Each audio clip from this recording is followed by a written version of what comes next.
Absolutely wild. Man, I am really, really crossing my fingers for this. This is like this could be a turning point, you know? Much in the same way that like everyone looked towards the UK for Brexit. Uh you know, France after the what was the killings there because they drew the Prophet Muhammad?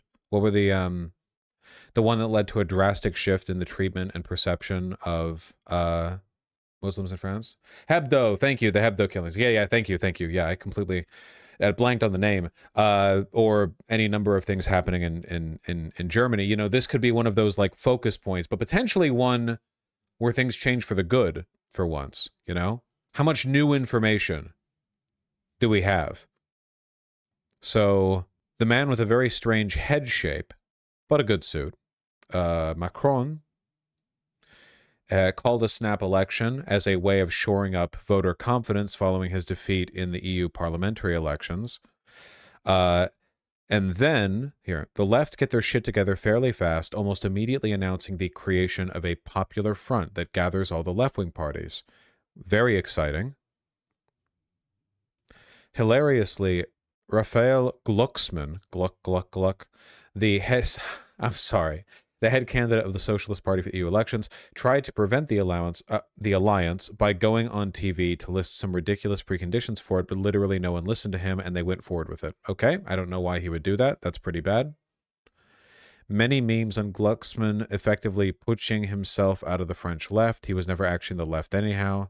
Okay. It's on the right that things really start to go wild. Yes, yes, yes. So the head of the Conservative Party in France suggested they coalition with Le Pen, the fascists. And nobody in the conservative group liked that. They all hated it.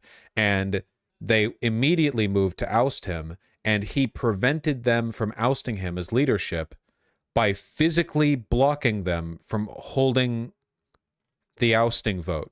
He shut down the party headquarters to prevent them from being able to remove him as the head of the Conservative Party, which seems to me like a pretty sort of robust confirmation that the Conservatives will not be allying with Le Pen. Has anything else happened since? The general secretary of the party, Annie Genevard, who had spare keys, got into the party headquarters and managed to open the doors. I can't believe this happened, man. Literally, they needed to have spare keys. Like, literally, like, they were just locked out. The political desk of Les Républicains announces that they've met, decided to fire Ciotti as president of the party. This is great for me because so one like unironic, genuine L for America, like where France is kind of mogging us here, is that our conservatives, even our moderate conservatives, have always been willing to work with the worst elements of the far right if it was even remotely politically expedient.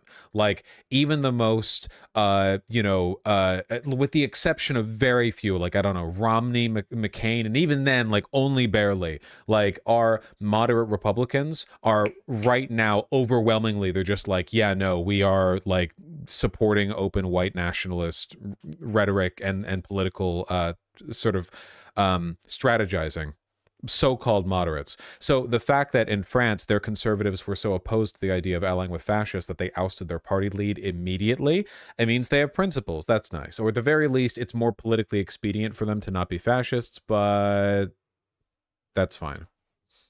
Ciotti begs to differ and says the meeting that fired him didn't conform with the rules of the party, so he is, in fact, still the president of the party? Wait, what? Is he refusing to leave? Ciotti claims that 80 Republican MPs are with him and ready to campaign under Le Pen's banner. Where?